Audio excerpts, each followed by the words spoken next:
it's just part of it. That's something that anybody can take care of, but who you're becoming, only Jesus can take care of that.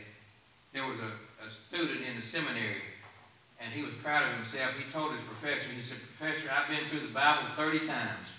And the professor said, "I'm not so much interested in how many times you've been through the Bible, but how many times the Bible's been through you." That's what Jesus is saying here. He wants to be in it. And don't let activity replace devotion. Sometimes churches do that. Do you know that? Sometimes activity replaces devotion. What your activity has to do is be based on devotion. Be based on devotion. That's what we want here at Wycliffe First Baptist. Our devotion determines activity, and that's what we're going to do here. So we got 3 steps there.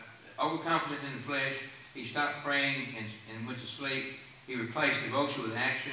There's only 5. We got 2 more. There we go. Number 4. The 4th step is he started following afar off. Following afar off. Look at verse number 57. And they that had laid hold on Jesus, and led him away to Caiaphas, the high priest, where the scribes and the elders were assembled. But Peter followed him afar off into the high priest's palace. Peter began to separate himself from Jesus.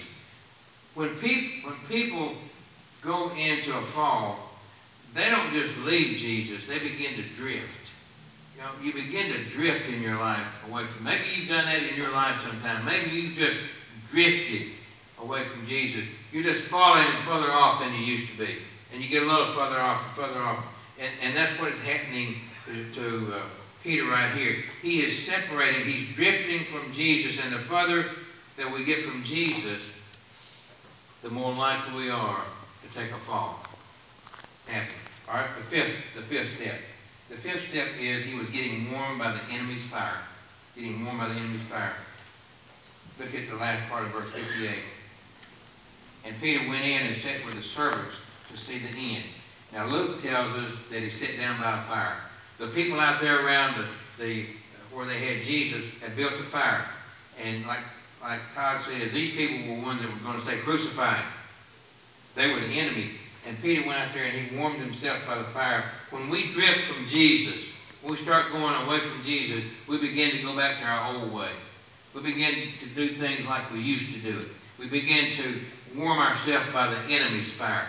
But you know what? When you do that, you got so much of the Lord in you that you can't enjoy the world. But you also at that point have so much of the world in you, you can't enjoy the Lord. You can't be there, warming yourself by the enemy's fire. Well, Peter did that. So these 5 steps. What happened as a result? Look at verse 74. Then began he to curse and to swear, saying, "I know not the man." And immediately the cock crew, and Peter remembered the word of Jesus, which said unto him, "Before the cock crow, thou shalt deny me thrice." And he went out and wept bitterly. Peter took a fall. You see the 5 steps he went through?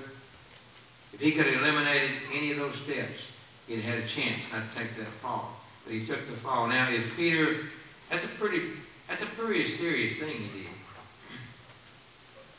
Pretty serious thing. Is Peter beyond hope? Well, it says he went out and wept bitterly. Peter had godly sorrow.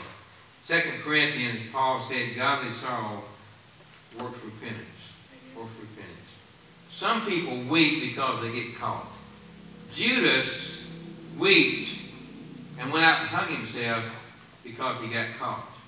He had a mess to clean up. He wasn't repenting to the Lord.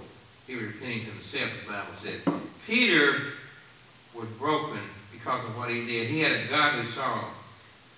There was a tour guide leading people through a zoo one day. They're going through the zoo to all the animal areas there, and he's telling them about the animals in there. They got this one area where the elephants were kept. And there was a zookeeper sitting over in the corner just crying, just weeping. And one of the people in the tour group said, "Sir, why is that zookeeper crying?" He said, "Well, here's the story. We had an elephant. We've had that elephant for 40 years. Elephant's been here for 40 years. And the person said, oh, he must have really loved that elephant. He's crying over it because the elephant had died." He said, that elephant died. Had 40 years, that elephant died.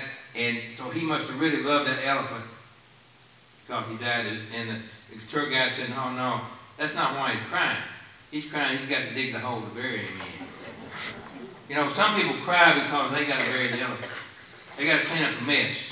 They're not crying because of godly sorrow. Peter had godly sorrow. In Luke chapter 22, listen, Luke chapter 22, Jesus said to Peter, "Satan wants to sift you like wheat." Jesus said, "I'm praying for you, though." Jesus said, "I'm praying for you, Peter. And Peter, you're going to be all right. You're going to help other people. All that sifting you're going through, it's going to make you a help to other people." After Jesus resurrected and Peter went back to fishing, Jesus came to Peter, found him, looked him up, came to him, and he said, "Peter, do you love me?" Peter said, "Lord, I just denied you. You know I like you." "Peter, do you love me?" "Lord, I like you a whole lot. I can't say I love you because look what I just did. I denied you in front of all these people. I can't say," well, Jesus said,